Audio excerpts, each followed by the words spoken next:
Hey, it's Brew with Coffee and Run Repeat. Mommy needs more coffee. Does Mommy need more coffee? Yeah? You see yourself? Okay, so sometimes it's hard to get a review done when you have a tiny human, so I have a co-host today. It's my son, and we are going to talk about the Coros Pace. Now, I know a lot of people are doing like Phoenix. I want to call it the Phoenix. This is the Phoenix, the Vertex and the Apex reviews. So I don't know if there's a ton of video reviews for the Pace, but Mommy doesn't have time to type it up, so we're doing it video style. So I've had the Phoenix for a very long time, and there was an update a couple months ago where it was just tanking my battery life. Garmin is amazing, and they replaced it for me with a refurb, but unfortunately the refurb was resetting itself and rebooting itself every time I did an activity. So the third time I had to exchange it, it was supposed to take a lot longer, and then my husband got frustrated and was like, hey, I ordered you a watch. So I've had this for, let's see, I got it at the end of June, and we've had it for all of July, and then halfway through August. And there's some things I really love about this watch, and there's some things that are, well, they're driving me bananas. First of all, the battery life is amazing. I know everyone says that about Coros. This actually is, it's a great watch for battery life. I can go for like 15 miles, and I will still have maybe 80% on a full charge. It will last for a very long time. The other thing that's really great about this watch, and that's why I'm doing this on my laptop, is because I wanted to show you guys the app. Although a lot of people have already showed the app, it is really easy to update things like your custom interfaces where you can, I'm going to load this up for running, you can really easily set up how all your screens look like. You can change them you change them before you go for a run. There's a lot of different functions. I've got run, indoor run, trail run, hike, bike, indoor bike, pull swim, open water, gym cardio, and GPS cardio. Yeah, is that funny, buddy? So it's really easy to set up your screens through the interface, and then going through your runs and finding all that information. It's pretty easy. You can see what your calorie burn is. You can see your activities. It has a heart rate monitor in it, so this is my first time using a watch. Okay. And we're back. I went and changed him, changed me, and then he did it again. So hopefully my co-host doesn't barf on me again. All right, so back to this fabulous review, which is going oh so well, right, buddy? Yes. It's hard to do reviews these days. Oh no. So Daddy had to come and get my little co-host because, yeah, this review is clearly going very, very well. Back to the interface. So there are things about this interface that are very functional. I find that it is easy to set up the screens, and that you can do a lot of the setup for the watch on the interface. You can do these custom watch face settings where it just loads up almost in real time. It takes about a second for it to actually get on the watch. However, once you start updating your little watch faces, the original one that it comes with, it does not, you can't get that one back. So I'm just going to show you, we got my watch and my interface, and I'm going to go ahead and put on Dark Night. I'm going to add it. Confirm to add. Okay, we're going to override, so we're going to take one of our slots right here, and we're going to go ahead and put that on the face number 3. We're going to go ahead and add that in, confirm to add, and now it's going to download on the watch. So it'll take a couple seconds on that one. So that was a neat feature. I like that I could update the faces. I know that you can do that with the Garmin's, but I never did it because I was always trying to optimize my battery life. I never wanted to put anything extra on my watch. For the Phoenix, I would not use, notifications. I wouldn't use anything but just bare bones, because I was always trying to maximize my battery life, because for me that was the important thing, was just trying to get the battery to go longer and longer. I think I've done up to 100K with this watch, but I got lost, so it was 68 miles, and I did have to recharge, which it was a very slow 100K. Not that I'm super fast, but it was a lot of icy conditions, a lot of swearing, a lot of falling. So I think I ended up getting like 19 hours out of the watch. It didn't ever do a super long time for me, and I think you have to go ahead and put it on to ultra track mode to get it to stretch a little bit more. The pace, I think seems to be giving me a longer battery life, even on shorter things. There we go. That's the watch face. And right now, I think it's daytime. So when it's daytime, to make the backlight on it. Go back. Oh, why is it not working? It's not. I'm trying to get the little light to go on. Hey, this is boding well for this review. All right. Okay, I'm going backwards. And see it, this is another problem that I've had, is once you get really used to having the buttons a certain way on the Phoenix, because with the Phoenix I had 5 buttons and now it's got the 4, and there's about a 50% chance of me oh shoot of doing that and hitting the wrong buttons. And I've had this watch for a while. So what happens is during nighttime hours, you kind of just flick your wrist and then the watch face lights up so you can see better. I find that it's kind of the watch band itself, it's kind of dark. Like right now, I've got a lot of light in here. It's a lot of natural light, and I've got this little ring light on, and it's still not super, I don't even know if you can see that. There we go. I see my camera to adjust. It's not super bright, and that is kind of a negative to me, because all these really cool watch faces, they look amazing on the app, but then you load them and they're not quite as vibrant. But I'm not really faulting it for that. The strap is very comfortable. It's a very stretchy, very soft band, and the optical sensor for the heart rate is very it's very comfortable. I actually don't notice this one on. I remember when they first came out with the ones for Garmin, I could feel it pressing against my wrist, and it bothered me. I haven't had that problem with the Coros. A couple things I really liked with the watch. With the heart rate, when I first got the watch, when you did run, you could have the choices to do run or interval run, and it had some programs where it could do like an aerobic workout, and it would prompt you to keep your heart rate within certain parameters. And I was having some fun with those, and then the update came out, and they got rid of it. So for me, when I start having a watch with features and they take some features off, I was a little bummed about that. And they said not a lot of people were using it, but I was using it. So I was a little upset when they added features and they'll take features away. And they do work, they do a lot with the people on forums and try to find out what they want to add. But for me, once you kind of get used to playing with a feature and then it goes away, it's kind of a bummer.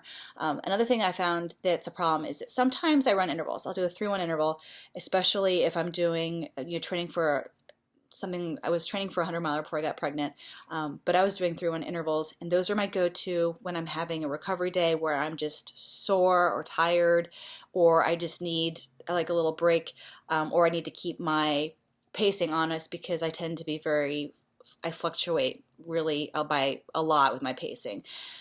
Unfortunately, I'm going to go ahead and show you how to do this if I can get them. Why is this being all weird? Okay, so we're going to go into run, and I'm going to select run, and then you can select interval training, and you can repeat it up to 32 times. So right now I've got a 3-1 right there, and it maxes out at 32 times, which isn't a super long run. You can't do a run walk. It is a run rest interval, so that when you're running and you can see your intervals, I used to be able to do a run walk interval with the Garmin, and I would just leave it on whatever screen I wanted to, and it would just say run walk, and it would go back to whatever screen I left it on. With the Coros, if it's on intervals, it always switches back to that interval screen. So say I've got it on the heart, oh, it's flashing my eyeballs. Good, that's good. So say I have it on an activity and I'm running and I want to switch it to heart rate because I want to try to keep it into a certain heart rate zone. Every time it updates, so that 3-1, it goes back to that interval, and you have to scroll through all the screens to get it to go back to whatever screen you wanted to look at. I've gotten used to it. I've started to not run intervals. I started to try to go with my heart rate, which is another thing that I had to kind of fiddle around with. It's with the settings, you can, let's see settings, if I can figure out how to do this again. You go into the settings, you can go ahead and set up how you do your heart rate monitoring. and I'm going to try to get to that screen. I find that sometimes I find stuff on here and then I can't figure out how to get back there. So we're going to go back to heart rate zone. And for this, you can set your reserve heart rate, your max heart rate, and then you can do max heart rate zone, heart rate reserve zone, lactic threshold zone. So for someone who doesn't really do heart rate training, which is me, I always just, I ran. I had to change it to my, what setting did I end up having to change it to? See, I've already lost that screen. I had to change it to, let's go back to settings, heart rate zone. And because when I was doing it for the max heart rate zone, it does it by your age. So it kept penalizing me for running too hard. So if I were to run like what I would perceive to be a very comfortable pace, doing like a 9-minute mile for 7 miles, it would kind of ding me on their little profile, saying that I was running too inefficiently, and it would deduct points off of my fitness level. So this little fitness level here is kind of been the bane of my existence right now. I'm very competitive with myself, and it constantly changes. So sometimes it's got my resting heart rate really low. I don't wear it to bed. I don't like to wear anything on my wrist to bed, so I don't know if it's like a good resting heart rate, but it will fluctuate quite wildly, and it also changes your threshold pace. So whenever I find that I do a harder run or a longer run, it will drop my fitness level. So I will do like 15 miles. It'll say that I have overtrained, and it'll drop me.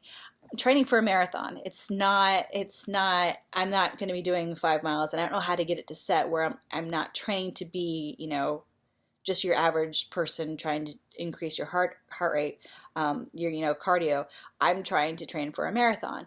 So like today, it's saying that I'm optimized. Well, I've taught a bar class, and I've walked to my kids' school. That's it, and I'm optimized.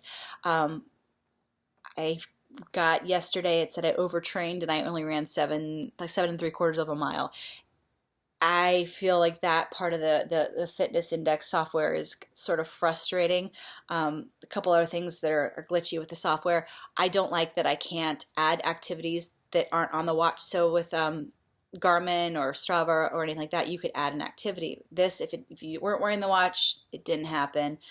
You also can't change an activity. So if you were running outside and you needed to change it to a different, if you clicked run and you need to change it to cycle, cannot change it.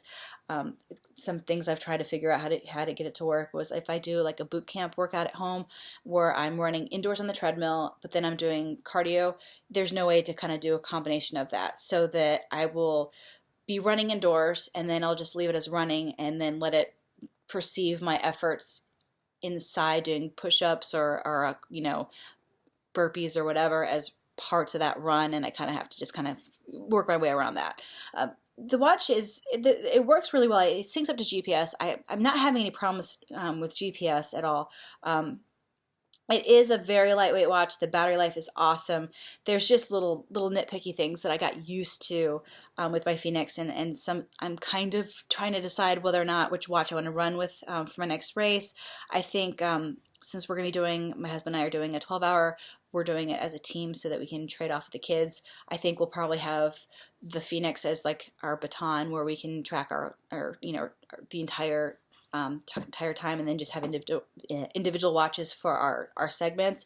But I really do like the Coros. I just kind of wish that, oh, it's flashing me again. I'm going to put it back on because it's light, and it's a very easy to use watch, and I really do enjoy the battery life. There's a couple other things that, like, just little things that kind of I'm missing, and maybe they'll add them on later. Like the run walk for me is kind of a big one. I mean, even my 220 did run walk. For it to only do interval training that way, it's kind of a bummer. And I'm going to show you one of the reasons why I don't like the run walk, the way they do the intervals.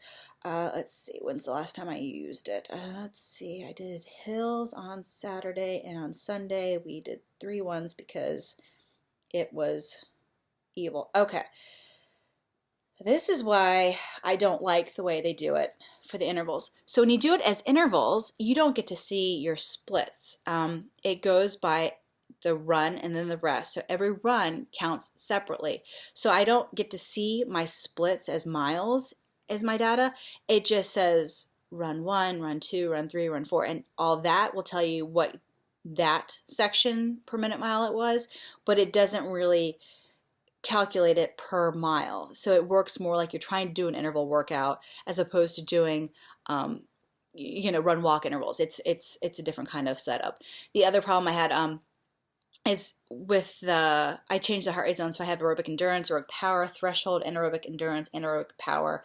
That for me, when I changed that heart rate, was a little bit better, and it would stop dinging me for running too hard, because I guess the max heart rate, the way it calculates, it just seems to want to keep you at a really low heart rate. And it may not be much of a problem in the winter, but it is hot, and your heart rate tends to go up, especially when it's super hot, it's super humid, and I'm still trying to get back into shape after having a baby 4 months ago. So I'm trying to push myself and get back to my old paces, and I'm finding that that's been, just something that I have to work through. The other thing that I'm having a little bit glitches with this is you can't really, it's kind of hard to look at past data, especially on the watch. If you wanted to see what your last run was, you can, unless they've changed that, I've only been able to see like that run when it happens. And it'll tell you, you ran this is your recovery. Well, if I want to go back and like see what my past run is, I haven't been able to figure that out. Let's see, we got system, more tones, units, vibrations, gesture backlight, theme watches, so none of that. Yeah, trainer, and so it's, yeah, I don't think there's a way for me to see past workouts, which is a feature that I kind of miss. The other thing I really miss, and this is something that was in my Phoenix, was breadcrumbs, where I could see where I was going. Great for loop courses, so you could see if you're off course, because I get lost a lot. Yeah.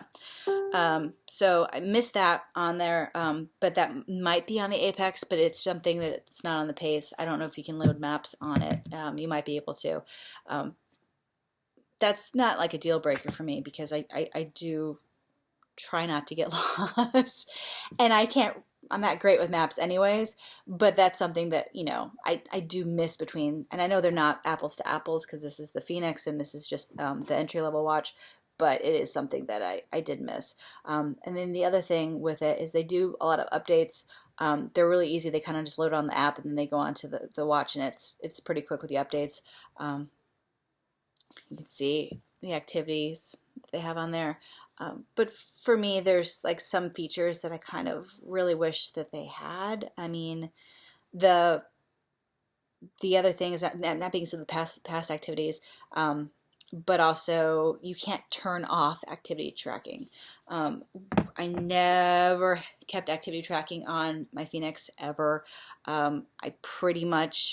I wear my watches, like if I'm trying to see like how much in a day I'm running around, or if I'm going to be not logging a run, but I want to see how many steps just like going to the park, or,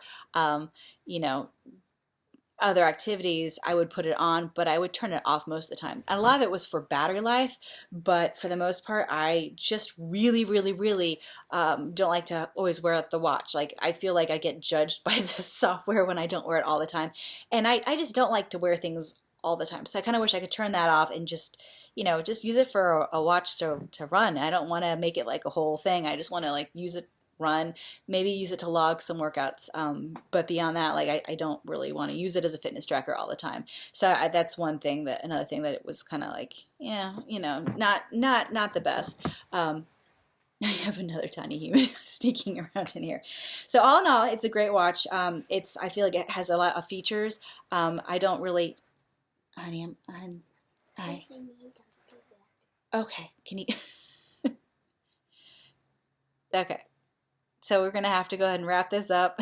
So I hope I gave you some information about the Pace and the Coros. Like I said, my oldest child is now brandishing a screwdriver. Oh my goodness. Why do you have a screwdriver in your room? I don't. Why do I have a screwdriver in my? I don't, because I don't know why there's a screwdriver in my room. Oh, we were building furniture. Yeah. Okay, I'm gonna have to edit this out.